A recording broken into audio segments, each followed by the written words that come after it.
Hi friends, आप सभी का हमारे इस यूट्यूब चैनल में बहुत बहुत स्वागत है। जैसा कि दोस्तों कक्षा 12 का एग्ज़ाम बहुत ही नज़दीक आ गया है और उसको देखते हुए केमिस्ट्री से जितने भी इम्पोर्टेंट क्वेश्चन बन सकते हैं जो कि आगामी बोर्ड एग्जाम के लिए वेरी वेरी इंपॉर्टेंट है, उनको हम कवर करेंगे।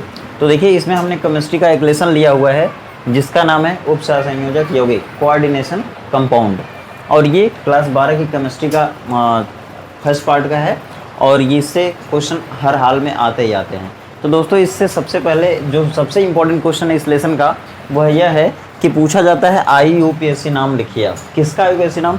इनका इनका इनका इनका इनका और इनका, ठीक है। इसी तरह से बहुत ढेर सारे यौगिक आएंगे, उन सभी का आपको रासायनिक नाम मीन्स IUPAC नाम लिखना पड़ेगा। और दोस्तों, आप इनसे परिचित अगर नहीं हैं तो सबसे पहले मैं आपको बता दूं कि ये सभी क्या हैं, तो ये सभी उपसहसंयोजक यौगिक हैं। और जैसा कि लेसन का नाम भी आप देख रहे हैं सबसे पहले कि उपसहसंयोजक यौगिक, तो उपसहसंयोजक यौगिक क्या होता है सबसे पहले आपको जानना है कि उपसहसंयोजक यौगिक होते क्या हैं। तो मैं आपको बता दूं कि ये देखिए परमाणु दिख रहे हैं, ये पोटेशियम है, ये फेरम मीन्स आयरन है, ठीक है, जिसको लोहा कहते हैं, और ये C कार्बन है और ये N नाइट्रोजन है। मतलब इन दोनों को जोड़ा गया तो ये साइनाइड हो गया। और ये क्या है? फेरस है मीन्स आयरन है, और ये क्या है? पोटेशियम। ये परमाणु और परमाणु समूह है, मतलब यहाँ पे 4 परमाणु पोटेशियम के, 1 आयरन का, कार्बन के 6 और नाइट्रोजन के 6 हैं। अब होता क्या है इसमें, देखिए ये सभी क्या है, ये पूरा मिला करके उपसहसंयोजक यौगिक है। लेकिन इसमें 2 चीज़ें आपको देखिए, ये देखिए 4 बार है पोटेशियम, यह फेरस मीन्स आयरन 1 बार है, और ये CN दोनों एक साथ, ब्रैकेट का मतलब दोनों एक साथ कितनी बार है? 6 बार है। तो अब इसमें अकेला कौन बचा? ये फेरस मीन्स आयरन 1 बार है। इसको हम लोग कहते हैं केंद्रीय, मतलब ये यम के जगह पर कौन रहेगा? फेरस रहेगा। मतलब यह यम मतलब क्या है? बीच में है, और ये चारों ओर से मतलब कि परिधि पर है। अगर हम यहाँ पर एक गोला खींच दें, यहाँ पे वृत्त बना दें, तो ये सेंटर में आएगा। सेंटर में कौन आएगा? यम मतलब मेटल मतलब धातु मतलब कौन आ जाएगा? Fe, ठीक है। अगर हम इसको इस फॉर्मेट में बदलेंगे तो फेरस बीच में आ जाएगा, केंद्र में आ जाएगा, और हम इसको कहेंगे केंद्रीय धातु परमाणु या केंद्रीय धातु आयन। अब देखिए, ये जो CN 6 टाइम है, ठीक है, यहाँ पर 1 बार 2 बार 3 बार 4 बार, कोई भी लिगेंड, मतलब कि अगर ये 4 बार रहता तो 1 2 3 4 बार हो जाता, लेकिन ये 6 बार है तो 1 2 3 4 है, और देखिए 6वां इधर आ जाएगा, ठीक है, और ये यहाँ पे आ जाएगा, ठीक है। अब देखिए, आप देख रहे होंगे कि अगर हम इस पूरे उपसहसंयोजक यौगिक की अगर संरचना बनाएं तो कुछ इस तरह की बनेगी, ठीक है। अगर यहाँ पे 6 बार अगर CN रहेगा तो यहाँ पे 6 बार बन जाएगा, 1 2 3 4 5 6, और अगर यहाँ पे 4 बार है, जैसे 4 बार है तो 1 2 3 4 रहेगा लिगेंड। अगर यहाँ पे 4 है तो CO मीन्स 4 बार हो जाएगा। तो ज़्यादातर या तो 6 बार या तो 4 बार या तो 2 बार भी कहीं आता है। अब देखिए, ये यहाँ पर CN है, यहाँ पे देखिए CN है, यहाँ पे NH3, यहाँ पे CO है, यहाँ पे NH3, यहाँ पे CN है। इसका मतलब है कि यह जो लिगेंड है ना, वह किसी भी तरह का हो सकता है, चाहे वो CO हो जाएगा मतलब ये वाला, चाहे इस लिगेंड की जगह ये NH3 हो जाएगा, चाहे इस लिगेंड की जगह पे ये CN हो जाएगा। इस तरह से कोई भी लिगेंड हो सकता है। देखिए, लिगेंड की जगह पे कौन कौन हो सकता है, ध्यान से सुनिएगा, क्योंकि एकदम बेसिक से बता रहा हूँ और कुछ भी इसमें आपको पहले से पढ़ने की ज़रूरत नहीं है, सब कुछ यहीं पे क्लियर हो जाएगा आपका। मात्र एक वीडियो देखिए, उसके बाद आप नाम लिखना सीख जाएंगे। देखिए, लिगेंड क्या क्या हो सकता है हम आपको बता दें। देखिए, जैसे कि यहाँ पर जितने भी यौगिक है ना, उनमें अलग अलग तरह का लिगेंड आ रहा है।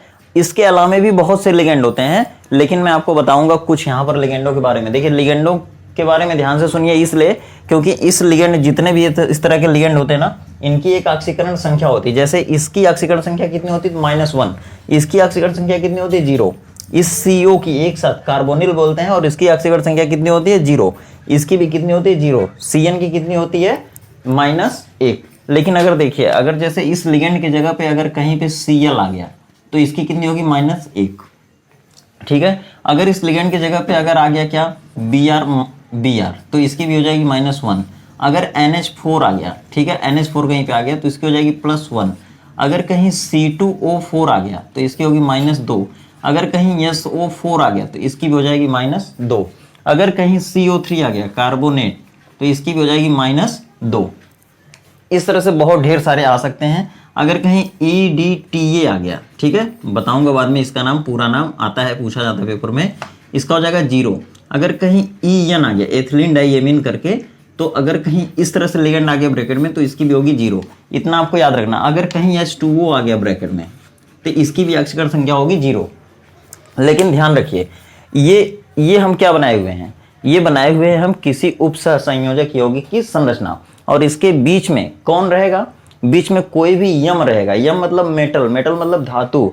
ये क्या है, आयरन एक धातु है, आयरन धातु है। और कौन कौन सी धातुएं यहाँ पे आ सकती हैं, तो किसी भी कोई भी धातु आ सकती है, लेकिन वो धातुएं हमेशा किस ब्लॉक की रहेंगी, तो डी ब्लॉक की।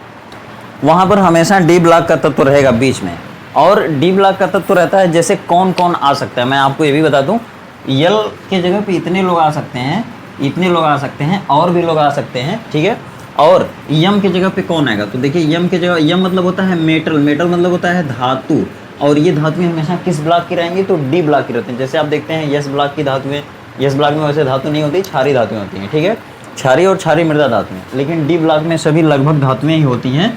देखिए यम का मतलब कौन कौन हो सकता है, कोबाल्ट हो सकता है, निकिल हो सकता है, कॉपर हो सकता है, क्रोमियम हो सकता है, Fe आयरन हो सकता है, Mn हो सकता है, मतलब इस तरह से कोई भी धातु हो सकती है, ठीक है। लेकिन ये जो हम लिख दें ये ज़्यादातर आपको देखने को मिल जाएंगी। अब देखिए, जैसे मान लीजिए केंद्रीय धातु आयन की ऑक्सीकरण संख्या, ये आपसे पूछा जाता है और ये आपको निकालना पड़ेगा, ये सबसे इंपॉर्टेंट है। जैसे अगर आप ऑक्सीकरण संख्या नहीं निकाल पाएंगे तो आप IUPAC नाम नहीं लिख पाएंगे। ये देखिए, इनका IUPAC नाम लिखना है आपको, ठीक है। तो इनका IUPAC नाम लिखने के लिए सबसे पहले आपको केंद्रीय धातु आयन की ऑक्सीकरण संख्या निकालनी पड़ेगी। अब इसमें देखिए केंद्रीय धातु आयन कौन है, केंद्रीय मतलब जो केंद्र में हो। जैसे अगर हम इसकी संरचना को बना दिए इस तरह से, तो बीच में कौन आएगा, Fe। अगर मान लीजिए हमको इसमें पता करना हो कि केंद्रीय धातु आयन कौन है, केंद्रीय मतलब जो अकेला हो, केंद्र में हो, तो इसमें देखिए अकेला कौन है, ये अकेला है, लेकिन ये ब्रैकेट के बाहर है। ब्रैकेट के अंदर मतलब देखिए, ब्रैकेट के अंदर ये बड़ा ब्रैकेट यहाँ से यहाँ तक है, और SO4 ब्रैकेट के बाहर, इसका मतलब ये लिगेंड नहीं है, मतलब ये SO4 लिगेंड नहीं है, इसको सल्फेट कहते हैं। और इसकी ऑक्सीकरण संख्या देखिए यहाँ पे लिख दिया गया -2। अब देखिए इसमें ये कितनी बार है, 4 बार है, ये कितनी बार है, 1 बार है, लेकिन ब्रैकेट के बाहर है इसलिए लिगेंड नहीं होगा। ये देखिए 4 बार है, इसका मतलब ये लिगेंड है, और ये अकेला, इसका मतलब यही केंद्र में रहेगा। ये Cu यहाँ पर हो जाएगा, और ये लिगेंड इसके पास कितने हैं, 4 है, तो ये 4 और 1 2 3 4 ऐसे हो जाएंगे।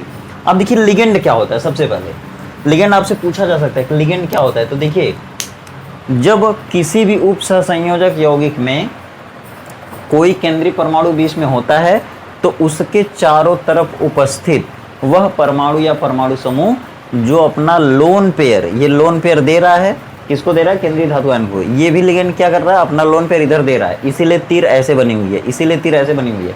मतलब 1 2 3 4 5 और 6 लिगेंड, इसमें 6 लिगेंड मिलकर अपने इलेक्ट्रॉन युग्म को इस केंद्रीय धातु आयन को दे रहे हैं, तब इनके बीच में एक उपसहसंयोजक बंध बन रहा है। यह बंध क्या करेगा, इन सभी को आपस में समेट देगा, और जब समेट देगा तो यह एक यौगिक बन जाएगा, उसी को कहेंगे उपसहसंयोजक यौगिक।